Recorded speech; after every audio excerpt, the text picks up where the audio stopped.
Hello everyone, how are you all. I hope कि आप corona virus से बिल्कुल भी नहीं घबरा रहे होंगे और बहुत सुरक्षित और सेफ होंगे। अब हम आगे बढ़ते हैं हमारे चैनल की तरफ। हमारा चैनल पैशन फॉर इकोनॉमिक्स आप सभी के फिर से आप सभी का स्वागत करता है मैक्रो इकोनॉमिक्स में, जहां पर मैंने अभी नई सीरीज चालू की है नेशनल इनकम से लेके मैक्रो इकोनॉमिक्स पार्ट 1 का, क्योंकि मुझे पता है कि बच्चे बहुत ज़्यादा अभी फर्स्ट टर्म एग्जाम्स आ रहे होंगे, मे बी अभी ऑनलाइन ऑफलाइन 1 मार्क के क्वेश्चंस के लिए परेशान हो रहे होंगे।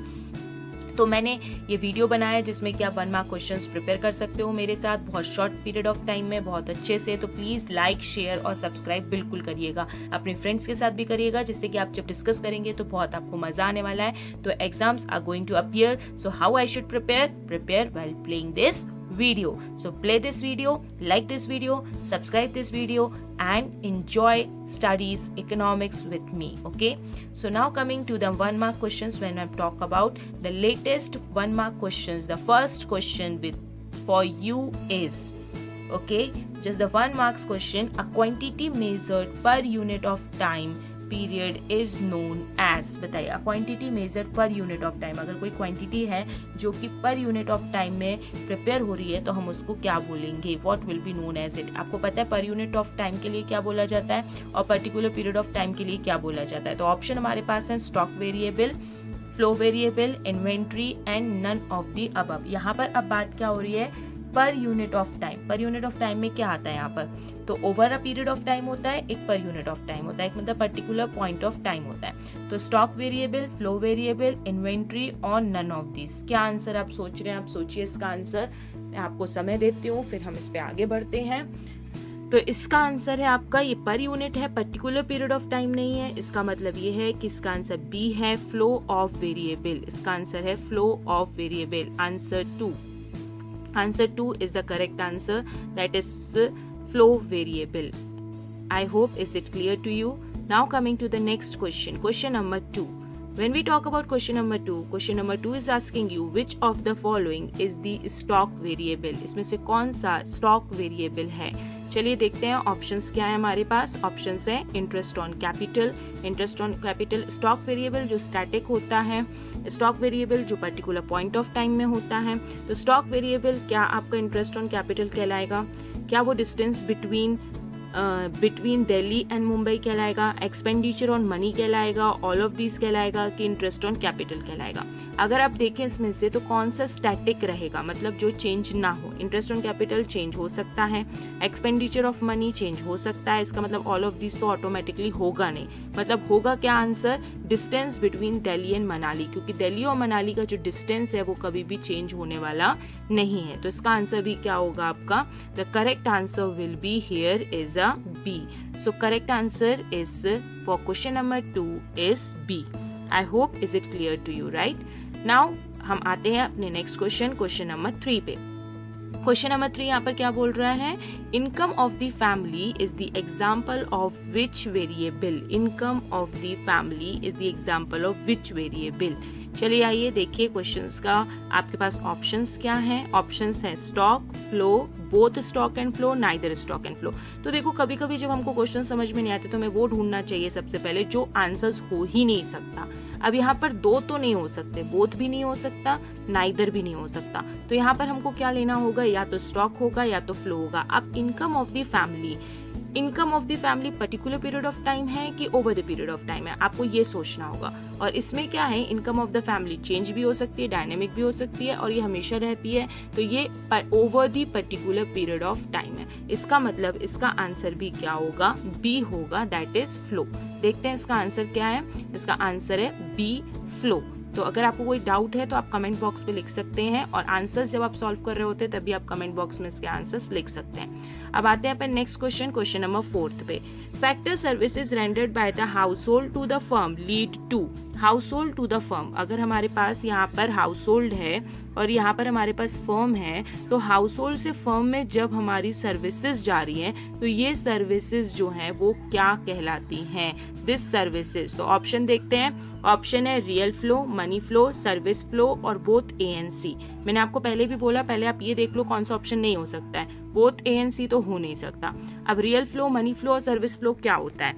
रियल फ्लो का मतलब जहां पर गुड्स एंड सर्विसेज फ्लो कर रही हूँ, मनी फ्लो क्या होता है, जहाँ पर मनी फ्लो कर रहा हो, ठीक है।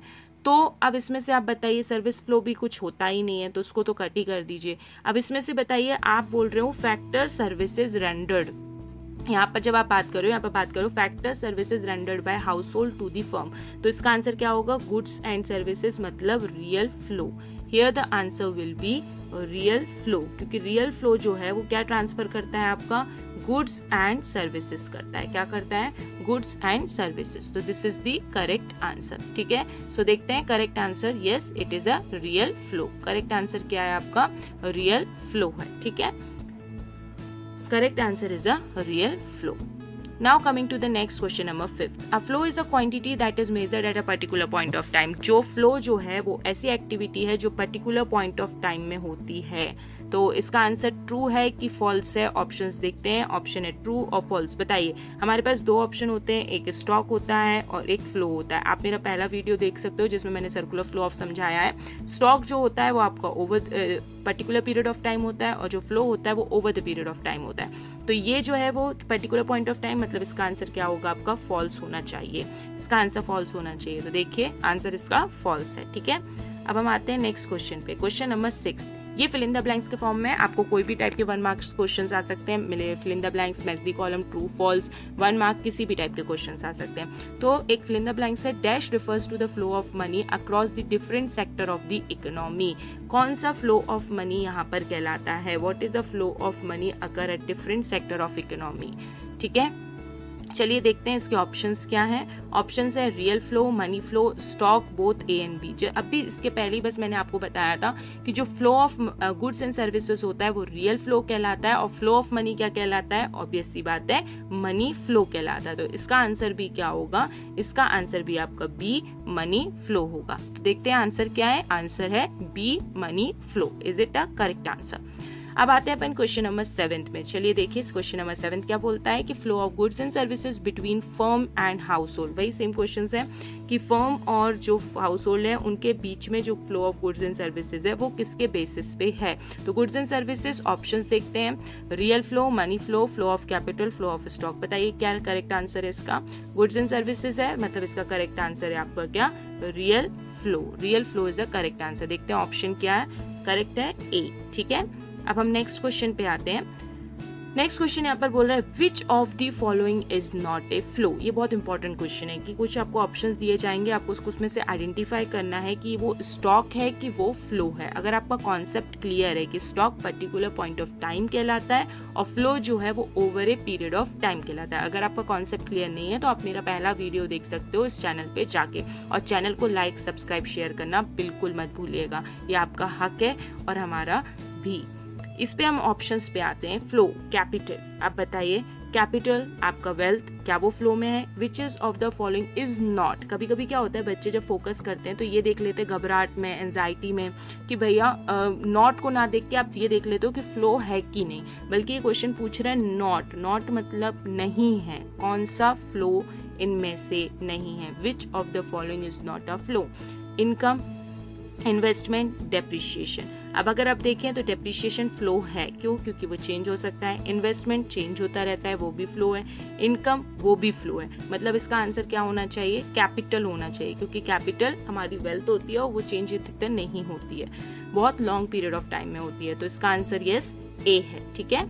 A is a correct answer, that is capital, ठीक।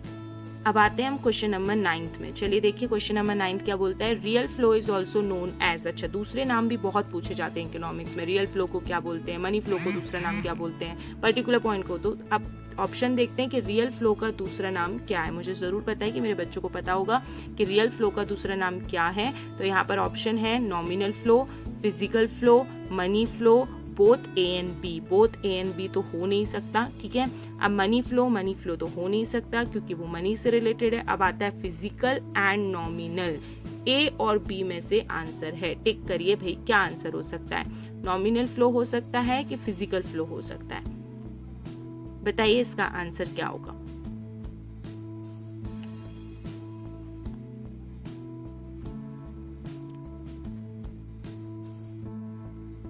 सो यहाँ पर आंसर क्या होगा, रियल फ्लो में अगर हम बात करते हैं तो रियल फ्लो का आंसर यहाँ पर होगा फिजिकल फ्लो। करेक्ट आंसर यहाँ पर है फिजिकल फ्लो, जो कि आपका ऑप्शन नंबर बी है, ठीक है, क्योंकि नॉमिनल फ्लो का तो दूसरा नाम मनी फ्लो है। यहाँ पर अगर हम बात करते हैं तो नॉमिनल फ्लो मनी फ्लो को बोलते हैं और फिजिकल फ्लो रियल फ्लो को बोलते हैं, ठीक है। तो दूसरे नाम याद करना मतलब अनदर नेम याद करना आपको ज़रूरी है, ठीक है। अब हम अपने लास्ट क्वेश्चन पे आते हैं। आज का जो लास्ट क्वेश्चन है वो है 2 sector economy consist of. 2 sector कौन कौन से होते हैं? वैसे तो 4 सेक्टर्स होते हैं इकोनॉमी में, बट 2 सेक्टर ऑफ इकोनॉमी में कौन कौन से सेक्टर्स आते हैं? ऑप्शंस आपके पास है household and firm, household और firm, firm and foreign sector, household और government sector, firm and government sector. इसमें 2 सेक्टर मॉडल की जब हम बात करते हैं तो कौन से 2 सेक्टर्स की हम बात करते हैं? तो आंसर इसका है a house hold and the firm sector. इसका फर्स्ट आंसर है हाउस होल्ड और फर्म। अगर थर्ड की बात करते हैं अपन तो यहाँ पर पहले आता है आपका गवर्नमेंट और फिर फोर्थ की बात करते हैं तो यहाँ पर आता है फॉरेन सेक्टर, जिसको हम एक्सटर्नल सेक्टर्स भी बोलते हैं। जब हमारा ये वीडियो आप देख लेंगे तो जब नेक्स्ट वीडियो का जब हम पार्ट 2 सीरीज निकालेंगे MCQ क्वेश्चंस के, तो मैं आपको बोनस टिप्स भी दूंगी कि किस तरीके से हम इस क्वेश्चंस को MCQ क्वेश्चंस को इजीली टिक मार्क कर सकते हैं, जो कि राइट आंसर हो सकता है, ठीक है। So all the best, prepare well and wait for the next video. जब तक प्लीज अपने दोस्तों के साथ, अपने रिलेटिव्स के साथ, अपने फ्रेंड्स के साथ जो पढ़ना चाहते हैं, जो लर्न करना चाहते हैं, उनकी हेल्प करिए और साथ में पढ़िए, सब्सक्राइब करिए, शेयर करिए, कमेंट करिए और लाइक करिए आपके चैनल को, जो कि known as passion for economics.